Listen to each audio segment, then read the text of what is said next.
welcome everybody, all panelists and all guests, attendees to this webinar, How to Combat Racism Faced by Young People. A reminder, there's links in the chat line so attendees can move between the different Q&A sessions, and it's very easy to do that. Our panelists in this particular Q&A session, we have Adama Kamara, who of course spoke earlier as a keynote speaker. So thank you so much, Adama, for joining us today. We also have Azeez, beg your pardon, who came to Australia 4 years ago. He's from the Mandaean community. Also Mamush Aguer, he's a South Sudanese gentleman, came to Australia as a child from Kenya.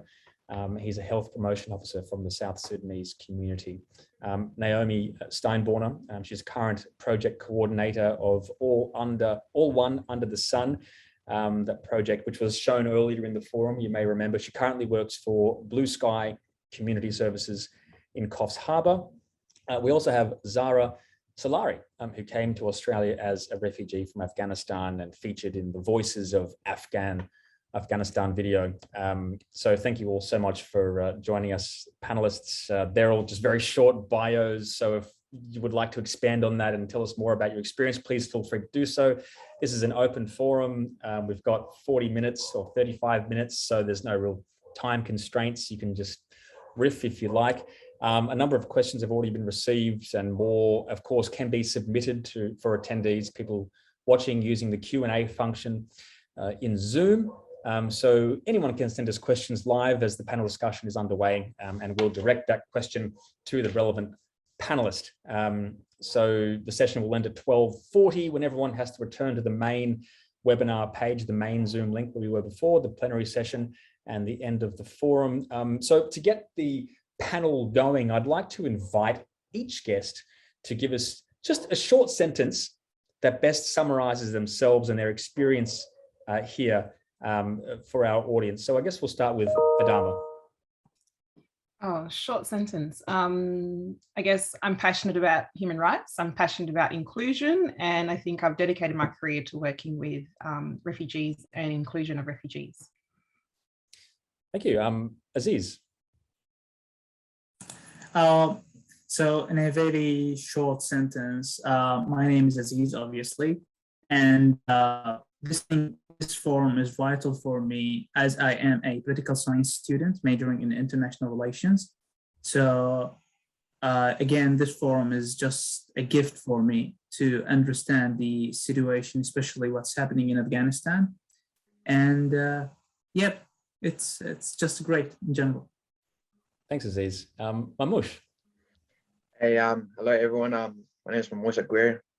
Like Darren said, I'm a youth worker here at STARTS, and I'm very passionate about youth work, especially in the refugees community. And as a sport person, I try to hold a lot of sporting activities to get the youth involved. Thanks, Mamush. Naomi. Hi, so I'm born in Australia. I have worked in the arts and around critical issues for most of my career. And so the project that I'm working on, All One Under the Sun, is a bit of a dream come true, because it's just a chance to bring young people together around social inclusion and the arts. So that's where my passion lies. Thanks so much for that, Naomi. And lastly, Zahra. Yeah, hello everyone, and welcome to our panel. My name is Zahra, and I'm a student from Western Sydney University, and I'm studying Bachelor of Social Work. I would like to work with refugees and also with in child protection field. And I'm passionate to assist people as much as I can. That makes me feel good about myself.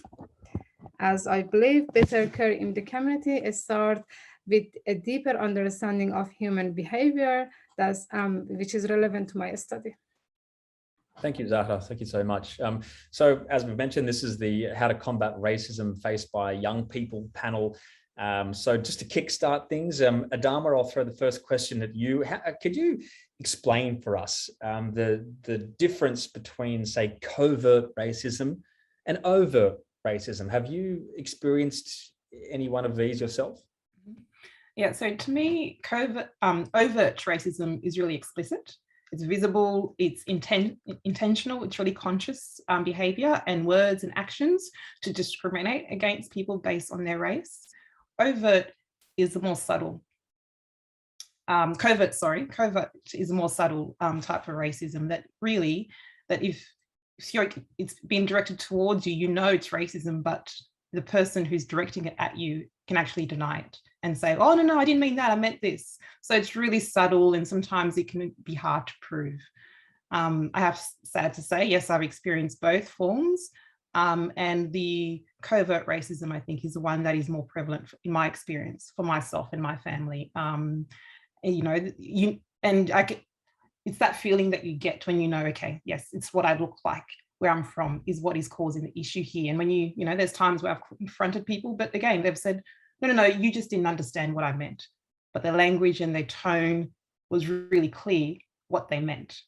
And, you know, when you call them out in front of everybody, they don't want to admit it. So it's really underlying, I think, for me, covert racism. And that's what I experience more so than the overt racism. Yeah, and would you say that the effect that they both have on somebody is different at all? Say, if you're the subject or the victim, I suppose, of overt racism, there's a particular type of hurt that you feel, and then is there a different type of hurt that you feel for covert racism, when people are saying things about you behind your back, those kinds of things? I feel from my personal experience, I think the covert racism, it really has played on me in a sense where I question.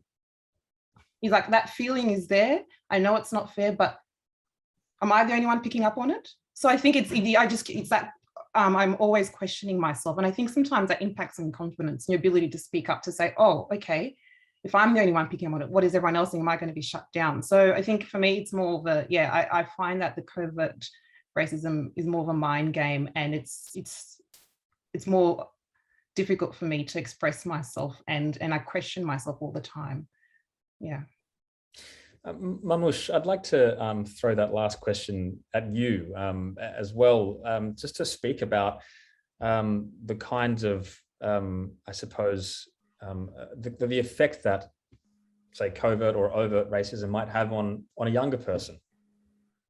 I would like to bring up an example of a covert racism I've experienced with a friend of mine, because there's certain clubs here in Australia, football clubs, that have European origins, and so my friend got a contract with the club,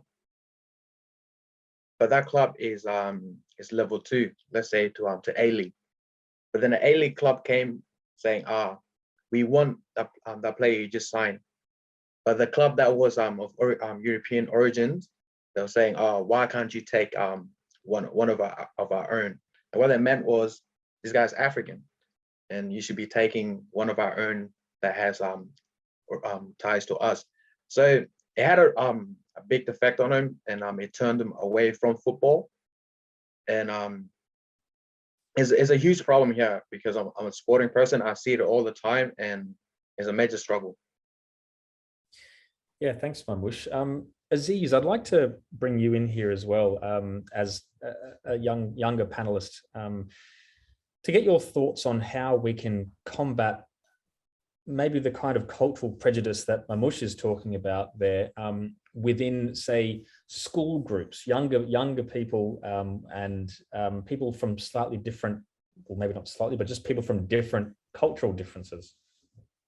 I would say the best way to target racism in general is by acknowledging people by how dangerous racism is. And in that case, I guess the best way is to acknowledge these clubs or schools or whatever that thing is. And just acknowledging them, just showing them how dangerous that thing is. The severe impact it can have on that person victimized by racism. So again, Unfortunately, many people think, okay, I was joking when I said this phrase, but they don't know the reverberations or the consequences their phrase caused to that person they said that thing to. So again, acknowledging people, telling them how dangerous that thing is will help. That's in my opinion. Naomi Steinborner, I'd like to bring you in here as well. Ask you the same question, really. I mean, how can we combat those kinds of cultural prejudices that Mamush was telling us about in his example, his experience?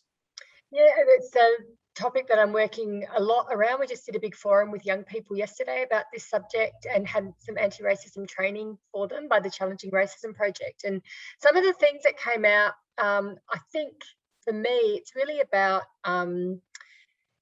it's inclusion, but it's also for young people to be able to understand each other. Like that's some of the things that we've heard as we've had our project in beginning has been that there's a lack of real understanding about each other. And one of the girls yesterday from Iraq background, she was saying for her, she's been told many times, go back to where you come from. And she said, for her, that's so hurtful because she can't go back to her country. She escaped genocide in Iraq, and but other young people may not really understand the whole thing, particularly in high school. And our project is dealing really a lot with high school age children and young people, and their feedback has been there's so much that they experience at school from both teachers and from students, and a lot that is just brushed off like, oh no, you just ignore it and let that go. But how much of an impact it has had in their lives, and particularly things that really play on their identity and their sort of sense of what's possible to do in their lives, and making decisions based on where they might go, but feeling like, am I going to be accepted there? Am I going to be able to be myself, live my culture fully and things? So yeah, I think the idea for us through our project has been very much about trying to bring people together. And by bringing people together from different backgrounds, they learn about each other, they understand things, ask questions that they might not be able to ask. Yeah, so that's a big focus of us, and it's about sort of building social cohesion. But that's sort of an antidote to racism. That's what we're trying.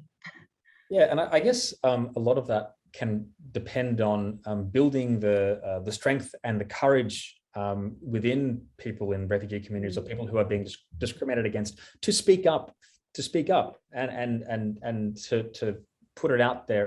Adama, I want to turn to you now. What are some of the ways that we can try and build that strength and courage for people to be open and honest about the racism that they face, young people particularly?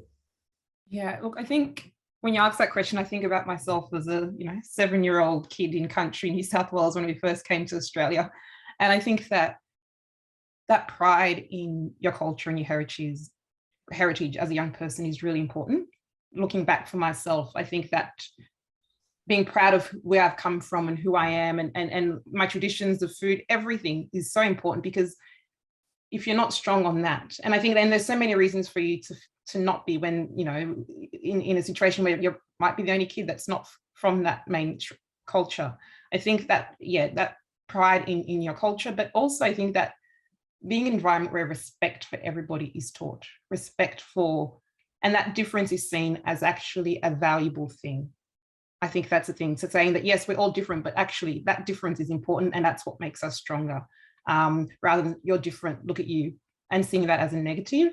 I think that, and it's broader as well. It's not just, in the school environment, families.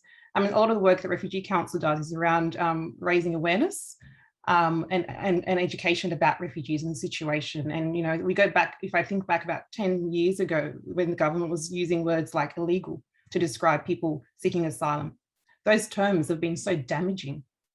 People have become quite isolated. You think, well, how can you contribute to your community? How can you want to be part of a community that's using a term called illegal, describing you as illegal, when really you're, working, you're contributing to the community like everybody else. So I think respecting each other, respecting journeys is important, and valuing that diversity is really important. Thanks, Adama. We've got some questions and comments coming through in the Q&A feature on Zoom, so I'll just read some out. An anonymous contributor has said, great point, Mamush, covert racism seeps out most of the time, but it gushes out when there are emotions involved, such as during sports and sports clubs. So thank you for that. Shannon Newman has a question. I think this one is for Naomi.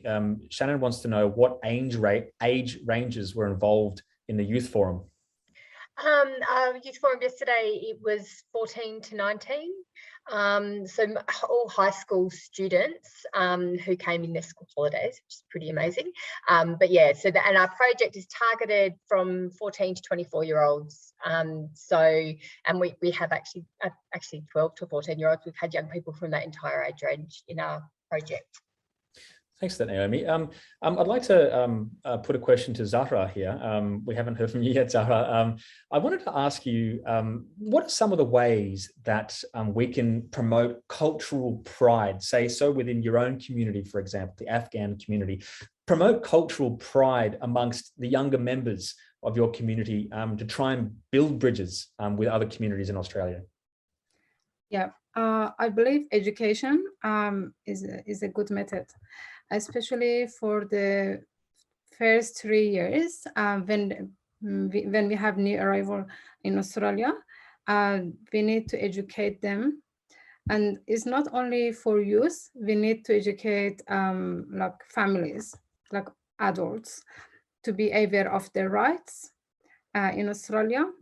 And about the culture, as Naomi mentioned, we need to bring people together, like they can learn from each other, and also the policies in Australia. They can learn from each other about the policies, and also we need to educate them about the policy in Australia.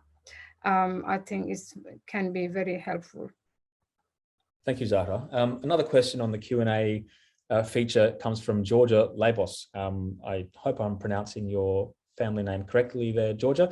The question is, we need to start the conversation from young primary school aged students around that age, explicitly embedded into school systems in acknowledging, understanding, respecting cultural differences. Naomi, I'd like to throw this one at you for your thoughts. Do you think that we can do this in Australia, or are we already doing it? Yeah, look, I absolutely agree, and I haven't actually yet watched it, but the school that tried to end racism, I think, will be a really interesting series that it's about, like, what primary schools. We've actually, in our sort of research in our project, we've heard from lots of young people who, especially from refugee backgrounds, who really started in primary school. They started a conflict that's continued into high school, hadn't been managed well at various levels, and then it sort of spilled out into the broader community. And I guess we've all reflected about if at a primary school level, so year 5, I think, was when this conflict started, if there was a better way of bringing those young people together, then have greater education about each other, that this might have stopped what's now turned into quite a serious conflict in our community. So yeah, so that I absolutely agree. And I think for us in our second year of our project, if we receive further funding, we'll be targeting a younger age group alongside high school and community, because I think all three are important, like all sort of across the broader community is really important. But I think that primary school age is where people can really change their whole bias and way of thinking and make those genuine friendships and understandings across cultures. A follow-up question, Naomi. How can we support teachers to try and, I guess, remedy some of these issues, to try and combat the racism faced by youths? I don't work in the education sector, but I feel from talking with young people that this is a very important point. And obviously there's brilliant teachers who are incredibly supportive of young people from different cultural backgrounds, etc. But I personally think something we will consider is about a particularly targeted approach to teachers, hearing from young people about how, when they have been told to not worry about it or get over it or move on, ignore them, whatever, these kinds of things, and they've experienced racism, what that has meant for their lives. So it's information for us a little bit at the moment, but I feel like a potentially a targeted approach to teachers, and just hearing from young people, hearing the voices of young people, and maybe then working more closely with our target schools to sort of see what we can do within our schools. Yeah. Thanks, Naomi. Mamush, I'd like to throw the next question at you. Do you think social media adds to the impact of racism faced by young people? Social media is, when it comes to racism, is absolutely the worst. I can just bring in, let's say there's a crime committed by a person of refugee origin, or let's say African, and then you go in the comment sections, or you see deport, get out of the country, just hurtful messages. And when it's someone, let's say that's from Australia or Caucasian, it would be just little simple message on that's a bad thing to do. There's no one saying hurtful things. So when a young person sees all those messages, those hurtful messages on social media about a person that looks like them, it just makes them think automatically, oh, there's people out here in the streets, I see them every day, but behind their keyboards, they're not the nicest people. So social media and racism, the worst thing. Thanks, Mamush. Azeez, I'd like to bring you in here. How should young victims of racism, let's say whether it's online or perhaps even in a school environment, manage their situation? Let's start with the school environment. If they've been the victim of racism, and let's say school staff dismiss their claims as minor, what do you think someone in that position should do? I think your case just mentioned happens a lot. In fact, it happened to me personally. And the best way to counter that is by going to the high ups, speaking with people who are higher in the chain, and just explaining to them the situation, what happened, and even mentioning the name of the teacher who dismissed that case. In case in the future the same scenario happens again, then these people, the high ups, know what to do, and even initiate plans, educating these teachers on how to counter these sort of scenarios. So I think the best way for a student who encountered racism and who was dismissed is to speak to the high ups, speak with people higher in the chain, and see if they can help him or her. Thanks, Azeez. Zahra, I'd like to throw this next question at you from one of our Q&A contributors. Do you think the media has played a part in the way young people from refugee backgrounds are portrayed in Australia, and which has led to some of the racism experienced by refugees? Yeah, I believe as social media is a difficult place, depending on our background. So it can be very challenging, especially for refugees, for new refugees in Australia. So yeah, it can be challenging, and we have to social media should provide some protection. Need to provide some protection and safeguard for these challenges. And I think social media I think they have, but it must be more careful with that. And when the young people make an account, for example, it must be more, the safeguard must be there. Yeah, to protect the young people. Thanks, Zahra. So we have a comment from an anonymous contributor on the Q&A panel saying police responses in relation to enforcement of COVID-19 restrictions and the apparent disproportionate response between Western Sydney and Eastern Sydney, it may have increased feelings of disenfranchisement for young people in Western suburbs. Adama, Have you felt that divide? I'm actually not sure where you are in Australia. I am actually in southwestern Sydney. Okay, well, great. Well, not so great, but great. Have you felt that divide between East and West Metro Sydney during the pandemic? Absolutely, and I have to say, I was very disappointed in the government in the way the language that was used. You know, talking about areas, I live in Canterbury, Bankstown, LGA, and you know, they're talking about Fairfield, and the language that was used when the cases were going up, and the response was a police response. However, you compare it to the Bondi outbreak, it's a very different response. And I think that treating different parts of Sydney, especially in areas where you have high levels of diversity, it sends strong messages to the community about what you think about that diversity. But I have to say, I give my hats off to the community because we fought back. The communities fought back. There were complaints, and you could see the change in the tune of the government in the way they were talking about the community, and in turn turned into, well, thank you for community leaders. We thank you for this. So I think communities pushed back, but it's still, you know, I live just in Bastille, and every day I would have a police drive around my circuit that I live on, and little kids across the road go, "Hi, Mr. Police Officer." Unnecessary. It's absolutely unnecessary. So there was absolutely a very different response in Western Sydney, and I don't understand why. It's not justified. The diversity is one reason, and I definitely felt that the diversity and played a part in that. Thanks, Adama. Another message on the Q&A panel says, communication and interpersonal skills, this is from an anonymous contributor, communication and interpersonal skills critical are in empowering people who experience racism to be able to handle these dicey situations well. Thanks for that comment. And it leads into an important question, which I'd like to throw at Mamush. How do you help young people overcome the racism that they experience, to try and help them to rebuild the confidence and self-esteem? That's very hard, especially in these times when the country is locked down.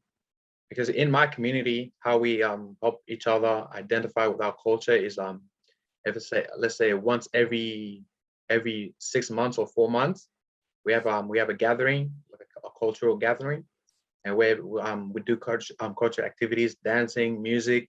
And when a young person sees things like that, they feel very proud of who they are, and they can go out there and be the best they could be. But right now with this lockdown, it's very hard to do those sorts of community activities. Azeez, I'd ask you the same question. How can you help young people overcome their racism experience and build their cultural confidence and their self-esteem, belief in where they come from and their family? And just like Mamush said, I think it's a bit hard to do it these days because of the lockdown, because otherwise a student or a teenager exposed to racism can go to a person and just talk to them about their experience. That will help them relief. But I think nowadays it's really hard given the lockdown. So I think these victims can just talk to somebody they trust, just open up to them, and just tell them what happened. And I'm sure that will help relieve that pain or that burden. Thanks, Azeez. Sasha Ogilvy has written in the Q&A, I'm a teacher at Fairfield High, and the response for the community was completely different when compared to the eastern suburbs. So thanks for sharing that, Sasha.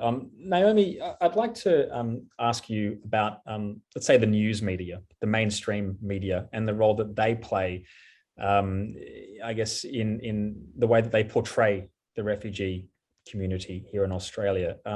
Do you think that there's a role there that they play in some of the racism that might be experienced? How do you view that? I mean, I definitely think there's certain aspects of the mainstream media that play into that. And, you know, it was mentioned in the panel, in the forum earlier, I guess, particularly in terms of how asylum seekers have been portrayed, and that also comes from our political leaders. So it's been echoed. It's an echo chamber from some aspects of the media to leaders, and that does trickle down. It comes out of people's mouths. It comes into the mainstream culture, and we've heard young people say things that are said in the media. Go back to where you come from. You're not welcome here. You're illegal. Those things are actually, it gets into people's minds. So I think it's really dangerous. I appreciate different, like I always feel ABC has a really, and SBS have solid, grounded ways of talking about people, and other media that you can read as well. But I think it really can be dangerous, and for people, something to almost avoid engaging too much, because it is there to be inflammatory, I think, unfortunately. Thanks, Naomi. We've got 6 minutes left in this forum, so time is quickly being chewed up. Adama, I'd throw a similar question your way.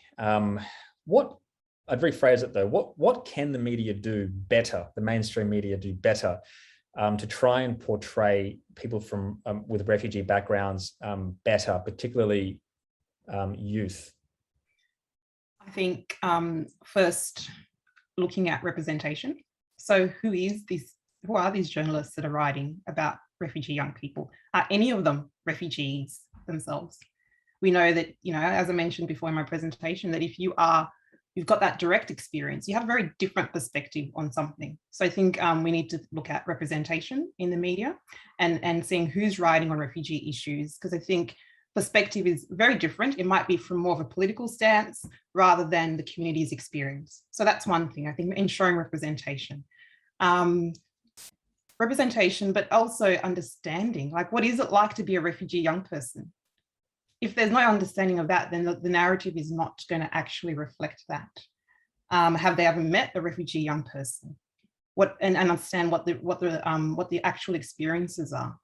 I think that deeper level of understanding will frame how things are written. And also, I think people come with inherent strengths and abilities, and often that's not looked at. It's looked at the negative side of things. So the full picture is what needs to be presented. They're just some suggestions. Here's another question for you, Adama, which came in from an anonymous contributor. Many refugees are worried about moving to regional areas despite the incentives offered by the government, because they fear they'll face more racism in regional areas and may not have their community support group. What are your thoughts on this? Is this fear justified in your experience? Yeah, I think moving anywhere where you've never been before is a difficult thing, and you would be, there's every right to be fearful. I think the refugee journey has meant that you've had to run away from home to find safety somewhere. So going to a regional area where you might be the only diverse person from a different cultural background, what's familiar to you isn't going to be there. So yes, it's rightly so, but I think what regional communities can do, and I've seen this in different projects across, particularly New South Wales, is welcoming people. There's regional settlement programs where the whole community actually, have champions of the community and say, actually, we want refugees to come and live here. So we're going to work together. It's not just about come live here, but the community is going to support you. We're going to work with the schools. We're going to work with the sports clubs. So you have recreation activities. We're going to see if we can help you get jobs, housing, and actually welcome you. And I think that makes a difference. To be welcomed somewhere is very different to just moving somewhere. So, and then that there's a support network that is wanting to understand who you are, what your journeys are, and what your interests are as people. So yeah, I think there's ways around that, and there's organisations like the Great Lakes Agency for Peace and Development that are based in Maryland. So actually working on a regional settlement program in New South Wales, Queensland, and Victoria. And they've actually got this documentary that they did with ABC. It's called Mingula, I think it is the name. I'll put. And they, it's a beautiful story of how this small country town actually welcomed refugees from Central Africa, and they actually had to reopen the schools because there was no young people in the schools anymore. So there's examples of where it's done, and it's been done really well. So I think it can be done. Yes, people are concerned, but there's ways around that. Thanks, Adama. We've got probably about 2.5 minutes left before we go back to the main webinar forum. So I'd like to kind of pose one last question to each of the panelists. And if you just want to give me like a short response, and we'll try and close this Q&A session out with each of your thoughts on this. And the question is, how can we make caring for refugees mainstream? Will that ever happen? Adama, let's start with you. I'm hopeful. I think it can happen. I think if we look at basic human rights, everyone has a right to safety, education, your basic needs. If we start off with that, then yes, everybody mainstream will become mainstream. Thanks, Adama. Mamush, do you think that, how can we make caring for refugees mainstream? Will it happen? To be honest, I don't know if it could ever happen to make it mainstream, because everyone is so focused in different aspects of in life. But I'm hopeful that it can happen. But okay, thanks, Mamush. Azeez, same question to you. How can we make caring for refugees mainstream? I think it can happen, but there must be an adequate amount of education around the topic of the life of the refugees. And once that happens, once people know the kind of lives the refugees have, then it's going to happen. Thanks, Azeez. Zahra, your thoughts on this? How can we make caring for refugees mainstream? I believe it's possible. Everything is possible, but it's gonna be difficult to do it. But we can do by educate people, as I said earlier. And it doesn't matter which age or which culture or which language they speak. We all can do it together. And lastly, Naomi, your thoughts? I think education is key, inclusion, opportunities for inclusion, but also real opportunities for genuine connection for people from across the community, from different backgrounds, to sort of highlight how we can come together and support communities from refugee backgrounds. Great. Thank you so much, guys. To all the panelists, thank you so much. Adama, Azeez, Mamush, Naomi and Zahra, your contributions were incredible. Thank you all. And apologies to all the people who contributed to the Q&A feature and put questions and statements, and we couldn't get to them all, but we tried our best. We're now going to return to the main webinar where I think we're all going to report, well, I'm going to report back on what we covered in these Q&A sessions. So follow the link that you did last time. I think it's also in the chat feature in Zoom. You click on that link and that'll take you back to the main webinar, and Jorge Arosh will be leading that. So thank you all so much for your contributions, and we'll see you in the webinar.